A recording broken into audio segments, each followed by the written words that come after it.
Good evening and thanks for tuning in. I'm Joey Rehl with the WJTS News. Indiana's biggest theme park is opening in less than 24 hours.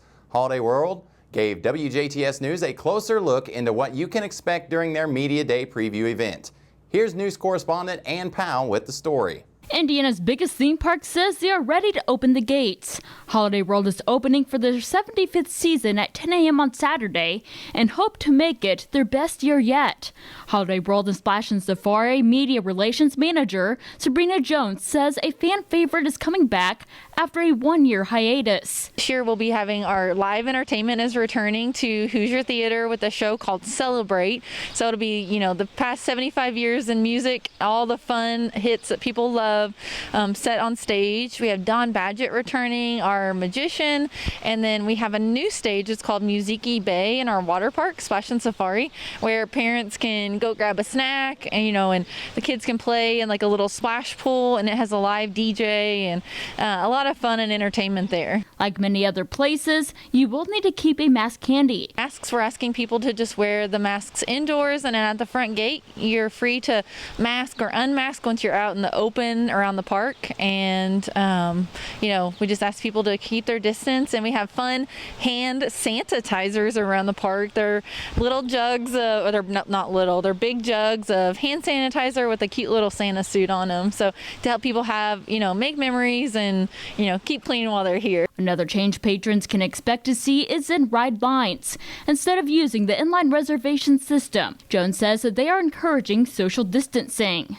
You're going to notice on the ground there are yellow footprints around the park to help with some, we all know, I'm sure at this point, what 6 feet is from our neighbor. But when you're excited to get in the park and get on a ride, you might start inching up a little bit on your neighbor. But so those yellow foot markings are in high traffic areas to help you, keep your distance from people who aren't in your party. We do have some railings that we've added to, again, help with distancing and to promote that.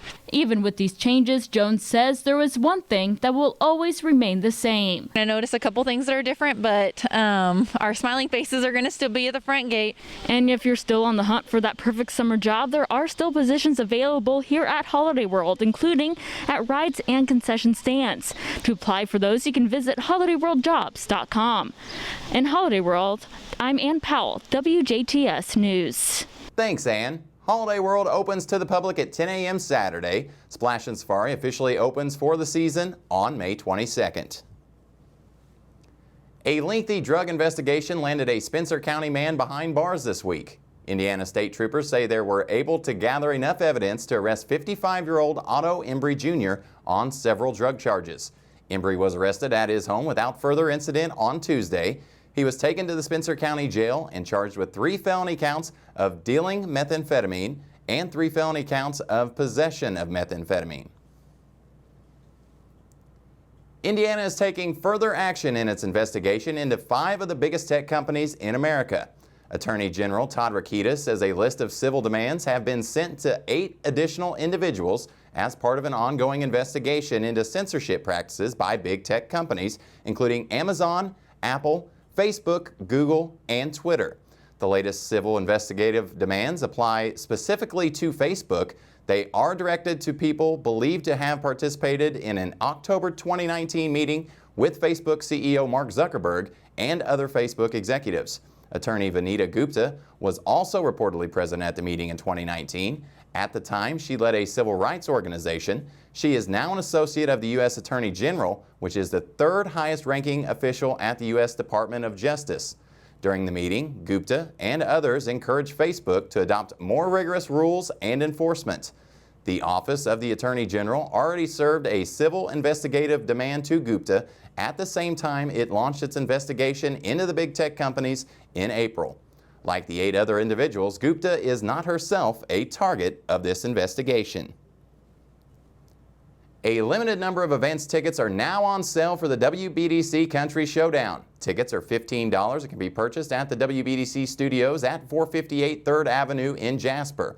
The tickets are reserved seating to accommodate social distancing guidelines at the Jasper Arts Center and will come on a first-come, first-served basis. Any remaining tickets may also be purchased for $20 at the box office the night of the show on Thursday, June 10th. Due to the COVID-19 pandemic, attendees are asked to abide by the following guidelines. Visitors, staff, and volunteers to the Jasper Arts Center are required to wear a mask at all times. A limited number of masks will be available at the door. All patrons must have a ticket to attend the showdown this year. This includes children. Seating capacity within the Jasper Arts Center will be reduced to allow for proper social distancing.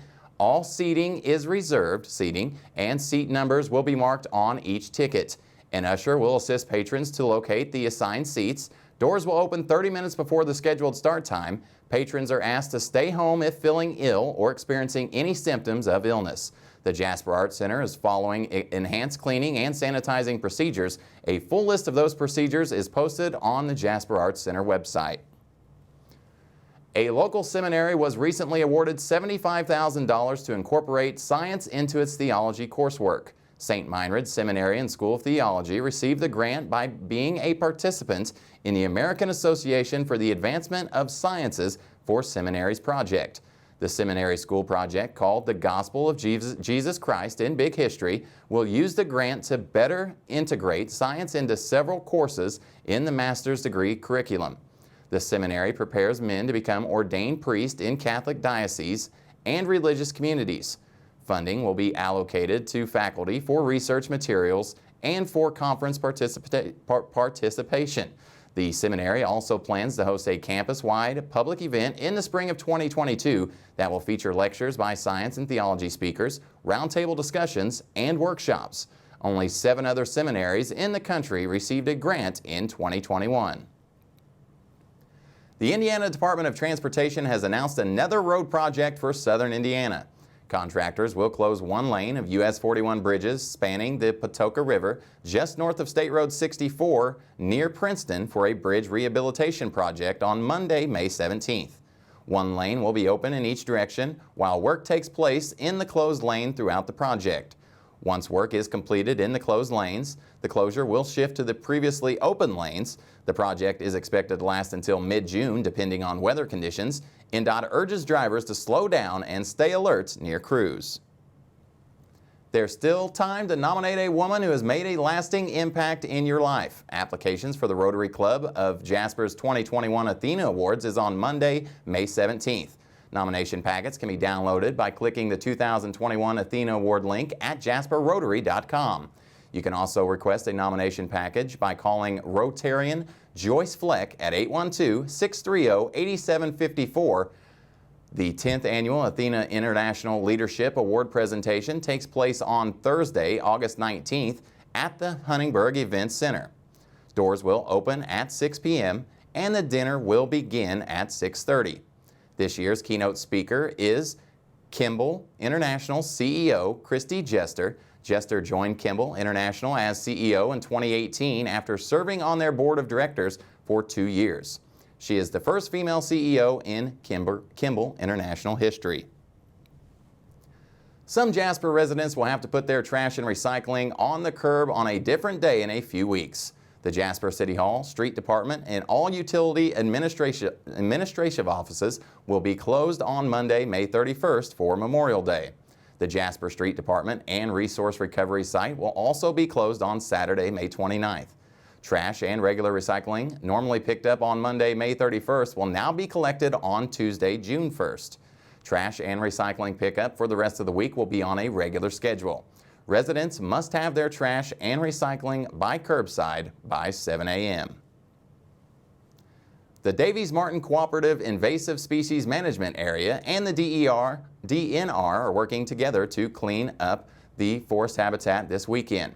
The groups are looking for volunteers to help their weed wrangle at the Glendale Fish and Wildlife Area this Saturday, May 15th from 10 a.m. until noon. Volunteers will meet at the maintenance shop just north of the Glendale Fish and Wildlife Area office on 600 South. If you're still new to invasive plant control, this is a great time to learn how to identify and remove plants while improving wildlife habitat.